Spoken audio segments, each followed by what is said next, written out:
Chapter 3. To Sikorsky, they were like the men in black he had read about in his father's UFO books, particularly Agent Mabuse. He had a pair of incredibly wide eyes, like he was constantly surprised by something. The kid sat on the curb watching as the agent stood before the town's resident cop, Officer Clydesdale. The woman of the pair, Agent De Silva, screamed at Clydesdale, making her actively fight back the urge to stop. "The most unprofessional shit. Why wasn't someone watching the house?" shouted Agent De Silva as the officer shook like a leaf. Agent De Silva had Agent Mabuse stand beside her, saying nothing as she chewed out the cop.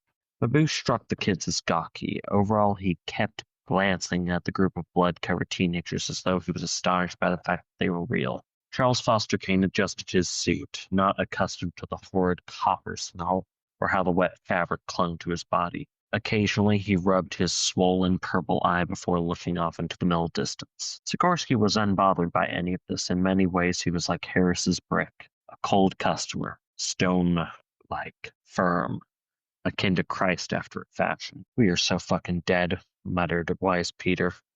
"I'm going to be lucky if I breathe free air again, and that's if the cops arrest us. Imagine what'll happen if my mom finds out about this." "He," said Sikorsky, placing a hand on his friend's shoulder.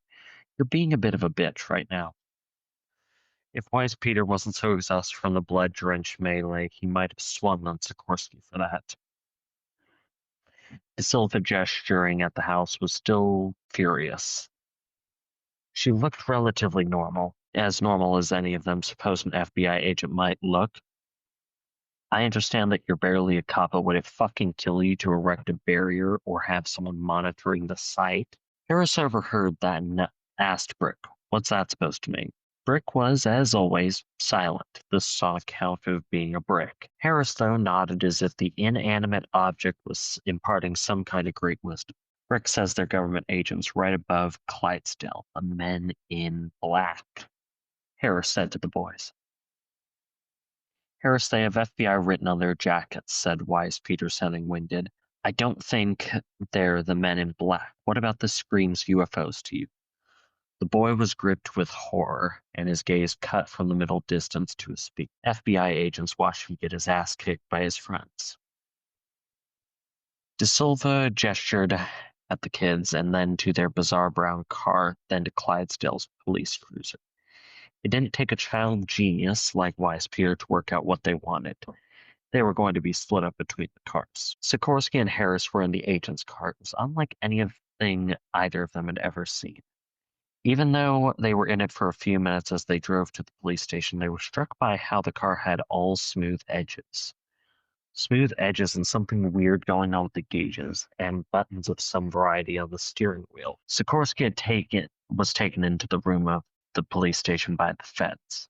They sat opposite him at a steel table. Sikorsky's father stood at the door, looking at his son with eyes that were almost as wide and as wild as Mabuse's. The boy could tell the old man was cycling between the dueling emotions of fear and rage. He was fighting back the urge to scream at Sikorsky. He had never seen his father like this before. He wasn't sure how he was meant to feel about it. Mabuse's eyes were wide and round, reminding Sikorsky of an owl's eyes. "Sasha, right? My name is Athel Mabuse. I don't want to freak you out, but we need you to understand the gravity of what's happened." "Do you know what tampering with evidence is?" interjected De Silva. "Vaguely," said Sikorsky. "Sasha," said Sikorsky's father, "I feel as though you don't get everything that's happening." Sikorsky shot his father a glare and then turned his attention back to the agents. "No, I understand. I'm not a fucking idiot. I'll tell you like it is, Spook. My friends and me went up to Brian's room after we heard he died." "How does the death of Jonathan and Brian Bright make you feel?" asked Mabuse. "It doesn't," said Sikorsky. "It doesn't what?" asked De Silva. "I don't feel anything about Brian or his dad dying," said Sikorsky. "Brian was always afraid to pick on me. Pete was his, which, I mean, I get, look at him. Brian's sister Betsy was nice, but she's gone, left years ago. When we went up to his room, rather, we got into a fight after Pete puked. No big deal." Mabuse wrote that down in a tiny note. De Silva gestured with her head at him for him to get up, and he did. Then she effortlessly replaced him. My name is Agent Brianna De Silva. Since it's clear you aren't stupid, why don't you tell us what you know about the Brights? Did they have enemies outside of you, that is? De Silva looked over at Sikorsky's father and said, "That goes for you too, sir." Sikorsky's father shook his head and said, "Jono was troubled, if you want to call it that. His wife divorced him and skipped town with a used car salesman. I always figured if anyone was going to be murdered between the three of them, it would be Daria and the used car salesman." De Silva made a dismissive noise, then released a contained breath from the side of her mouth. Then she and Mabuse traded places. The men in black played musical chairs to a tune only they seemed to know. Mabuse seemed to focus his gaze a bit. Sikorsky found that there was a semi-hypnotic quality about his freakish green eyes. He couldn't look away from the federal agent's pinprick irises. His voice dropped and became cold and thoughtful, but machine-like as he spoke. "Could you tell me everything that you know about Brian Bright? He's about 2 years older than you, right?" "Yes," said Sikorsky. He felt the words stream out of his mouth like a long strand of drool. "He was a massive prick, and I'm glad he's dead." Why did he say that? Gladness? That felt like a foreign object in the moment, but it wasn't inaccurate. Sikorsky's entire head felt numb, like he was getting a tooth pulled at the dentist. He didn't feel like the sensation of gladness was good. It felt like it was being scraped off the surface of his brain like potted meat. His head wrenched to the side, tearing his eyes away from Mabuse's. Mabuse sat back, annoyed, but didn't vocalize it. Out of the corner of his eye, Sikorsky recognized the split-second flash of monstrous irritation on his face. Why was that? Mabuse stood up and returned to his dopey Gomer Pyle smile. Mabuse then said, "You're free to return home with your father. I don't believe you or your friends are active participants, but we're going to interview each and every one of you in case one of you knows something helpful." The Sikorskys exited the room.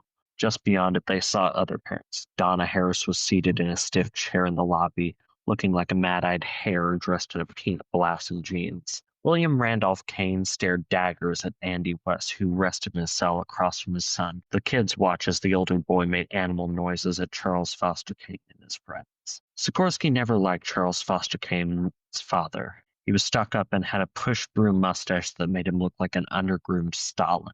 Sikorsky's father said nothing as they went to the old red Jeep. The full weight of everything rested on his shoulders, while at the same time he couldn't bring himself to care. Brian was dead, and his dad too. Sikorsky had the suspicion that the balance of power in their tiny world had shifted wildly as a result. Wise Peter rested his head against the table as he was shuffled into the room. He was happy to be free of the taunting of Andy West, but now he faced down a pair of feds and a pair of fed-up parents. His parents stood like sentinels on both sides of the door, watching him. "I mean," said Wise Peter, "what is there to say? I'm stupid for letting it happen." "You are not stupid, you're just easily led," said Peter's father, Florent. "No, Dad, I'm stupid," said Wise Peter. "He's making a sound argument," sniped Peter's mother, Jocelyn. "Half-court shot, and when it landed it stung. I was the one who vomited on the lawn, and in the bedroom," said Wise Peter. "So if you find that in your investigation, that was me." "How has the death of Brian Bright impacted you? We're told he used to pick on you." "That's a cute way of putting things," huffed Florent. "Broke the boy's arm once." "Christ," hissed Silva. Wise Peter rubbed his arm.